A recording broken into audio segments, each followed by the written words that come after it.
আপনার চোখ বন্ধ করুন এবং যুদ্ধের মাঠে ভোরের আলো কল্পনা করুন। বাতাস উত্তেজনায় থকথক করছে, মাটির তলদেশ কাঁপছে হাজার হাজার সৈন্যের পদচারণায়। একপাশে দাঁড়িয়ে আছেন মহান সুলতান সুলেমান, অপরদিকে হাঙ্গেরির সাহসী প্রতিরোধকারীরা। যুবক রাজা লুইস এর নেতৃত্বে এক বিপজ্জনক শক্তির বিরুদ্ধে দাঁড়িয়ে আছেন। এটি শুধুমাত্র একটি যুদ্ধ নয়, এটি ইতিহাসের মোড়। স্বাগতম মহাসের যুদ্ধের প্রতি।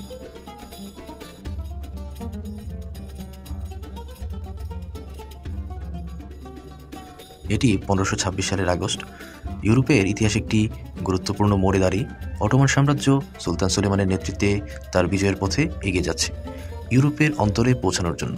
তার লক্ষ্য ছিল হাঙ্গেরি, একটি গুরুত্বপূর্ণ রাজ্য যা তার ইউরোপে প্রবেশের পথ বন্ধ করে দিচ্ছিল। সেই সময় হাঙ্গেরি ছিল রাজা লুইসের শাসনে, একজন তরুণ এবং অদক্ষ শাসক। কিন্তু এই যুদ্ধের পেছনে যে গল্পটি রয়েছে তা কেবল আকাঙ্ক্ষা, দুঃখ এবং ভবিতব্যের কথা বলে।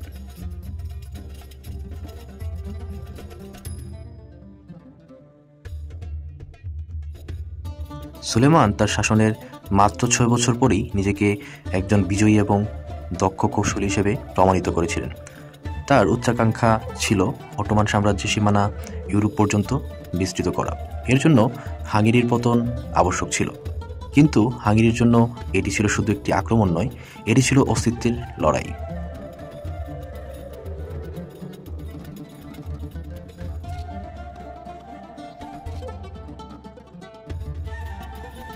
রাজা লুইসের অধীনে হাঙ্গেরি ছিল একটি বিভক্ত রাজ্য। যদিও এটি এক সময়ের একটি মহান রাজ্য ছিল, তবে অভ্যন্তরীণ বিভাজন এবং দৃঢ় নেতৃত্বের অভাবে হাঙ্গেরি ছিল দুর্বল। এই দুর্বলতা অটোমানদের জন্য সেরা সুযোগ ছিল। সুলেমান তার বিপুল সেনাবাহিনী নিয়ে এই সুযোগটি হাতছাড়া করতে চাননি।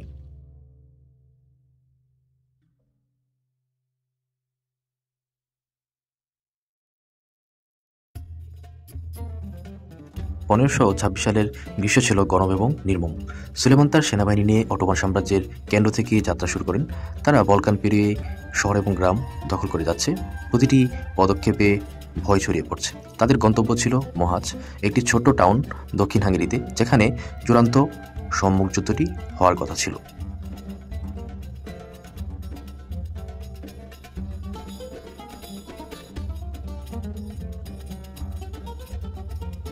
সুলেমানের বাহিনী ছিল অন্য যে কোনো বাহিনীর চেয়ে ভিন্ন। এটি ছিল নির্বাচিত জেনেসারি সৈন্য, অশ্বারোহী এবং অত্যাধুনিক গোলাবারুদ দ্বারা সজ্জিত। তারা ছিল এক অভূতপূর্ব যুদ্ধের শক্তি। অটোমানরা যুদ্ধের কলা শিখেছিল এবং নিজেদের সুবিধা কাজে লাগাতে জানত।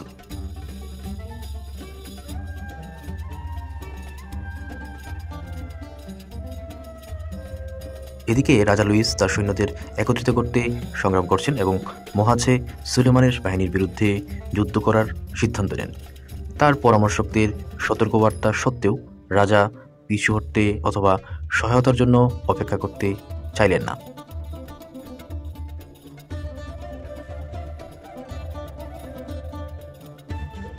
হাঙ্গেরির সৈন্য সংখ্যা ছিল 25,000, যা সুলেমানের বাহিনীর তুলনায় অনেক কম ছিল।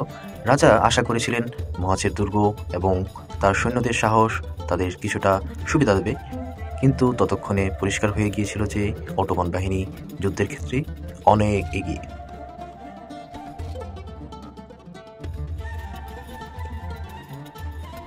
1526 সালের 29 আগস্ট অবশেষে দুই বাহিনী মহাজের সমতলে একত্রিত হয়। সুলেমান তার বাহিনী নিয়ে এক নান্দনিক সামরিক কৌশল প্রয়োগ করেন।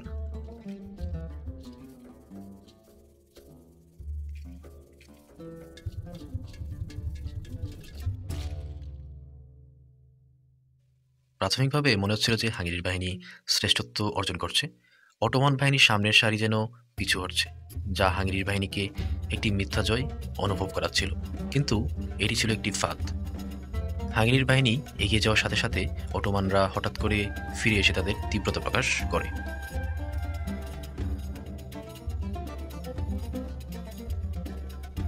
সুলেমানের গোলাবারুদ হাঙ্গেরির বাহিনীকে বিধ্বস্ত করে, আবার জেনেসারি বাহিনীর চারপাশ থেকে আক্রমণ করে তাদের অবরোধ করে ফেলে। হাঙ্গেরির সৈন্যরা সাহসিকতার সাথে লড়াই করলেও এটি স্পষ্ট হয়ে যায় যে এই যুদ্ধ তাদের প্রতিকূলে।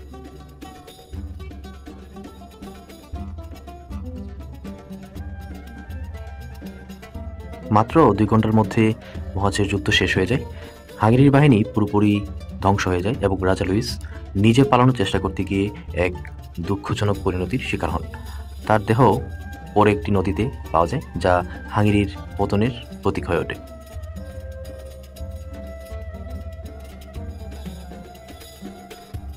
লুইসের মৃত্যু ছিল হাঙ্গেরির মধ্যযুগীয় রাজ্যের অবসান। অটোমানরা বিজয়ী হয় এবং তাদের এই বিজয় ইউরোপে অটোমান প্রভাব বিস্তারের পথ উন্মুক্ত করে।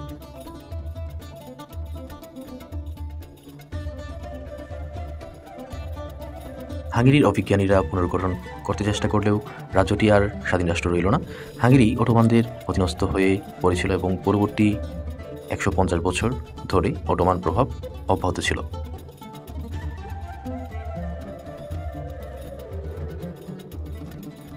মহাজের যুদ্ধ শুধু একটি সামরিক পরাজয় নয়, এটি বিশ্ব ইতিহাসের একটি গুরুত্বপূর্ণ মুহূর্ত।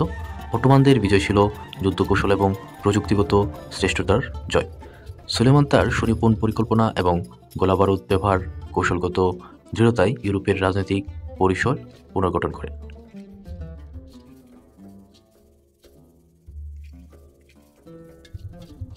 তবে মহাজের যুদ্ধের ট্র্যাজেডি হাঙ্গেরির উপর একটি চিরস্থায়ী চিহ্ন রেখে গেছে। স্বাধীনতা হারানো হাঙ্গেরির সমাজে শতাব্দীর পর শতাব্দী বিভাজন তৈরি করেছে। তবে মহাজের যুদ্ধের উপরে শিক্ষা রয়েছে। নেতৃত্ব, ভাগ্য এবং বিজয়ের মধ্যে যে সূক্ষ্ম রেখা থাকে তা সবসময় একটি মাপকাঠি হয়ে ওঠে।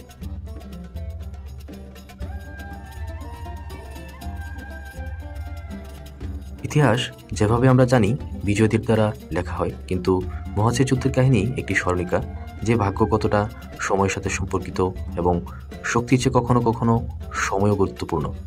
যদি রাজা লুইস অন্য পথে সিদ্ধান্ত নিতেন, তাহলে কি ফলাফল ভিন্ন হতে পারত? হাঙ্গেরি কি আরও শক্তিশালী রাজ্য হিসেবে টিকে থাকতে পারত, অথবা ইউরোপ আরও বড় বিপদে পড়তে পারত?